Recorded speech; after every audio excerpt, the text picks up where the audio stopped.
కాదు. అందుకే almost 400 years కష్టపడితేనే కానీ రాలేదు మనకి స్వాతంత్రం. 400 years, లాస్ట్ 100 years పర్ఫెక్ట్గా అందరూ యూనిటీగా ఒక్క తాటి మీదకి వచ్చిన తర్వాతనే కానీ స్వాతంత్రం రాలేదు. 400 years స్ట్రగుల్ చేశారు.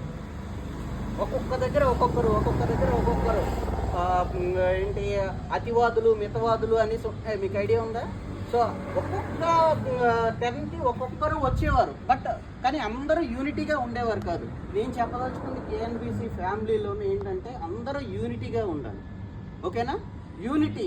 ఇక్కడ ఎవరు ఎక్కువ కాదు, ఎవరు తక్కువ కాదు. మా దృష్టిలో అందరూ ఈక్వలే. ఓకేనా? నువ్వు ఎక్కువ, నువ్వు తక్కువ, నువ్వు ఎక్కువ తక్కువ అన్నది ఏమీ లేదు. అందరూ ఈక్వల్, అందరూ కష్టపడదాం. ఇప్పుడు ఒకటేనమ్మా సింపుల్ లాజిక్ గుర్తుపెట్టుకోండి. ఇప్పుడు మీరు పెద్ద కంపెనీలోకి వెళ్ళారంటే మీకంటే ఒక పొజిషన్ ఉంటుంది. మీరు ఒక చిన్న సముద్రంలో ఒక ఇసుక రేణువు అయిపోతారు అంతే. ఇక్కడ చిన్న కంపెనీ, మనం స్టార్టప్లో అందరం పైకి వస్తాం. ఇప్పుడు మన కంపెనీలో నీకంటూ ఒక గుర్తింపు ఉంటుంది, నీకంటూ ఒక ఇది ఉంటుంది, నీకంటూ ఒక గుర్తింపు ఉంటుంది. ఓకేనా? ఇది నేను చెప్పదలుచుకుంది. చిన్న కంపెనీని మీ గుర్తింపుతో మీరు కంపెనీని పైకి తీసుకురండి, అది నేను చెప్పదలుచుకుంది. ఓకేనా? మనం ఫ్లాగ్ హాస్టింగ్ చేసుకుందాం ఇప్పుడు మరి. ఓకేనా? ఎలా హాస్టింగ్ చేసుకుందాం?